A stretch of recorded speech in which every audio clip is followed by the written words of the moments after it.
À Cesson-Sévigné, l'espace de coworking d'une entreprise de la tech accueille un groupe de jeunes très studieux. Tous ont le point commun d'avoir un profil dit atypique. Ils présentent des troubles neurodéveloppementaux du spectre de l'autisme et sont en rupture de parcours. Ils sont aussi passionnés d'informatique. Cette formation unique est née dans la tête d'un chef d'entreprise à partir d'un double constat.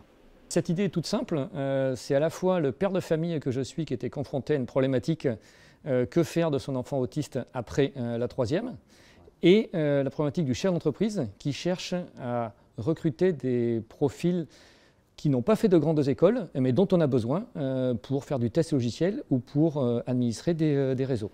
Car les entreprises manquent de candidats pour ces postes, et ces jeunes ont toutes les qualités pour les pourvoir. Ils ont vraiment beaucoup de savoir-faire et pour la plupart, ils ont tout appris tout seuls.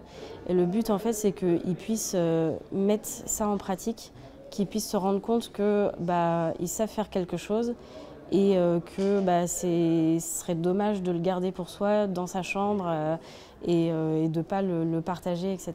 Il faut bien lire en fait le cahier des charges, comprendre le cahier des charges, donc la documentation. Ce matin, on fait un TP sur analyser les vulnérabilités d'un site web.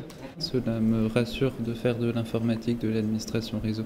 Je sais en plus que ces domaines vont recruter de plus en plus à l'avenir. Après la formation, j'espère aller dans un domaine pour faire les tests d'intrusion. J'apprends beaucoup à me responsabiliser aussi et à être moi-même en fait. Ça m'a vraiment appris de remettre les pieds sur terre et vraiment de me mettre dans un bon environnement de travail et de trouver un but à ma vie en fait. Pour eux, la difficulté est l'intégration dans l'entreprise. Un défi qu'il est pourtant possible de relever en accompagnant aussi bien ces jeunes que leurs futurs employeurs.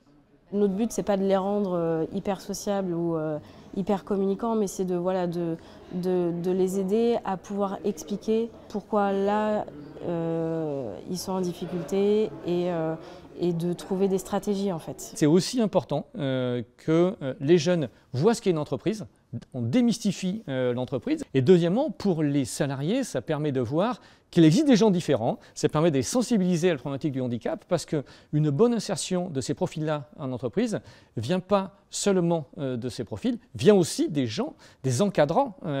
Et ce n'est pas évident, croyez-en un père de famille, de réagir parfois face à des comportements d'enfants qui ont des troubles du comportement. Déjà 12 étudiants ont suivi la formation. Cette expérience très concrète doit permettre de lever les craintes qui freinent encore leur insertion et convaincre de nouvelles entreprises de rejoindre le mouvement.